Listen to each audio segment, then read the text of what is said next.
Good evening, everybody. This is Courageous Fire, and I am so freaking excited tonight, man. I got my firepower tonight, and so I am definitely stoked up. This is Prep Talk. As you know, that this is the medium that I'm using as we're preparing to view Birth Through Ascension very, very soon. And I want to let you know that I will be throwing in links throughout the broadcast for different things to share with you. And one of them being the tickets are still on sale.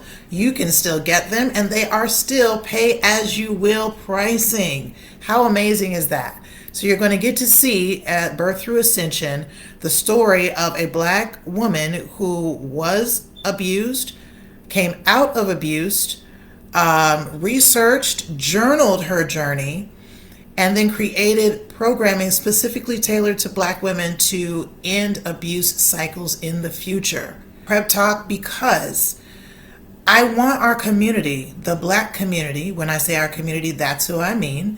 I want us to understand that this is not like a really cute, nice little thing that I'm doing in the corner in the dark somewhere for Black women that doesn't touch the rest of the Black community, because it does.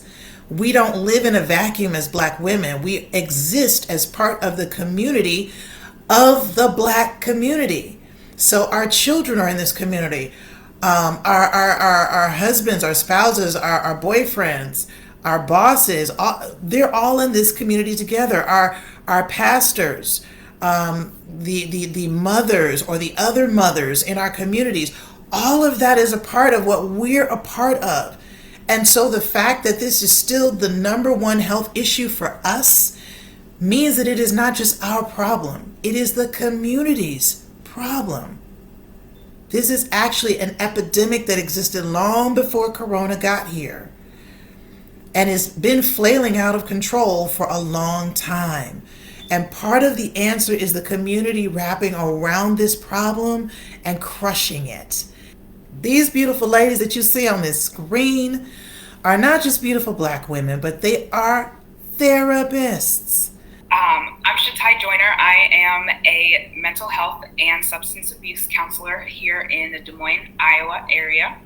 And I also am founder and host of podcast Unashamed and Unapologetic, the mental unhealth podcast that you can listen to on any streaming platform.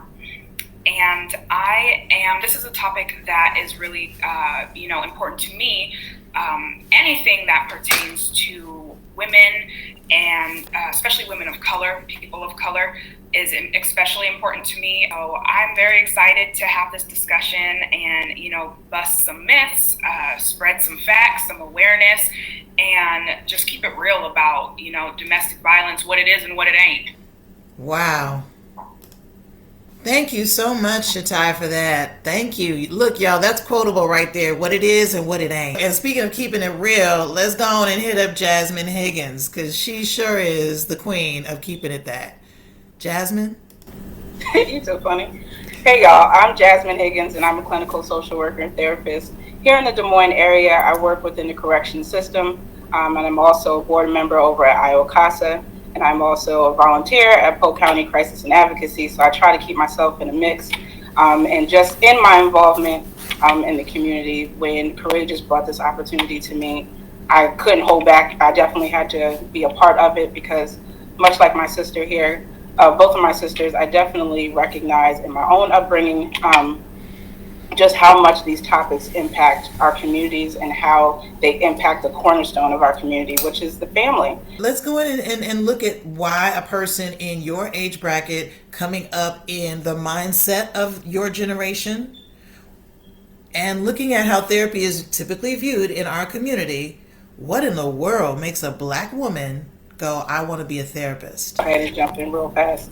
So I'm 34, and I'm a East Coastian. I'm from New York, and so as many of you know, being raised in the 80s, I grew up in the crack era, and so there was a lot of brokenness in my community, and there was a lot of brokenness in my home, and so that being the blueprint that I was given. I didn't recognize then what mental health was and how important it was until I started getting older and recognizing that there were a lot of things that we just were not addressing.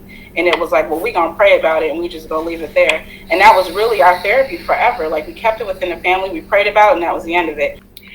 And for myself, I am 30 years old, and growing up, I found myself as a juvenile in the system, but really behind situations that were not criminal, but more my emotional needs were needing to be met.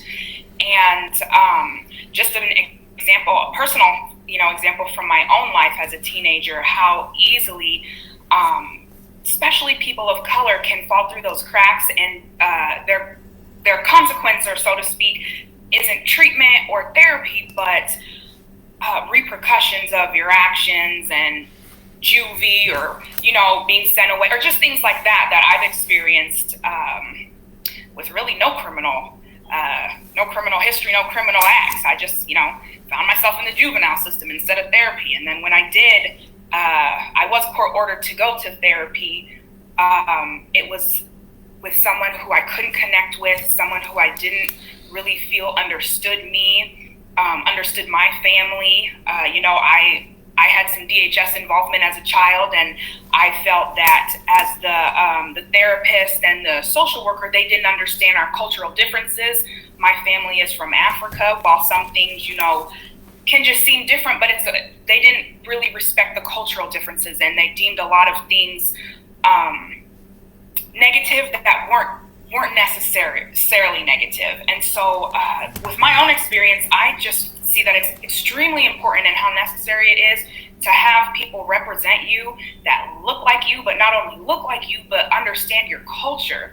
I thank you both for sharing that, because my goodness, when you talk about looking at let's pray about it and let's ignore everything else that needs to be done, when you talk about let's just punish it and ignore everything else that needs to be done, let's not concern ourselves with the differences in culture and how that relates to what your circumstance looks like, your family dynamic, how you respond to the world, how it responds to you. Let's ignore all of that.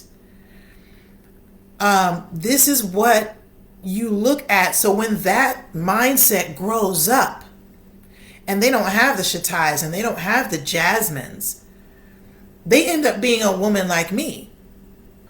For those of you watching at home, I looked this up with the National Domestic Violence Hotline, and they have an article on their website called Abuse and Mental Illness, Is There a Connection? And I'm going to read a couple of excerpts from that. And they start off with saying, a common assumption that we hear at the hotline is that abuse is caused by a partner's mental health condition. For example, bipolar disorder, depression, anxiety, post-traumatic stress disorder, narcissistic personality, borderline personality, or antisocial personality. While these are serious mental health conditions, they do not cause abuse. Now, ladies, do you agree with that or you disagree with that?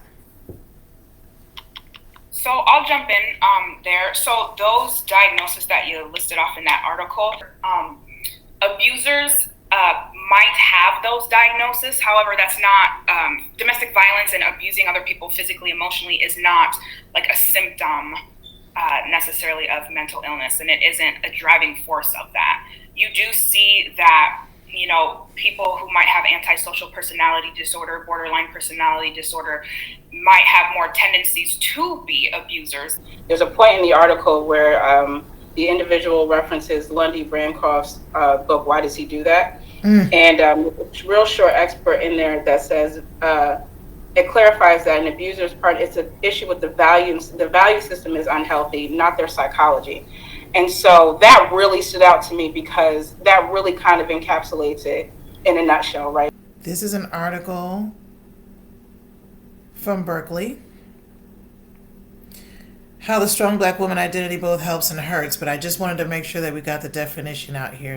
So it's more than just a cultural trope. Many Black women in America report feeling pressure to act like superwomen, projecting themselves as strong, self-sacrificing, free of emotion to cope with the stress of race and gender-based discrimination in their daily lives. So before I go any further, when you look at specifically for Black females, whether they are still growing into women or they are already adults, in your practicing therapy, do you see the evidence of this invisible pressure for Black girls or Black women show up in your sessions? How much time you got? Well,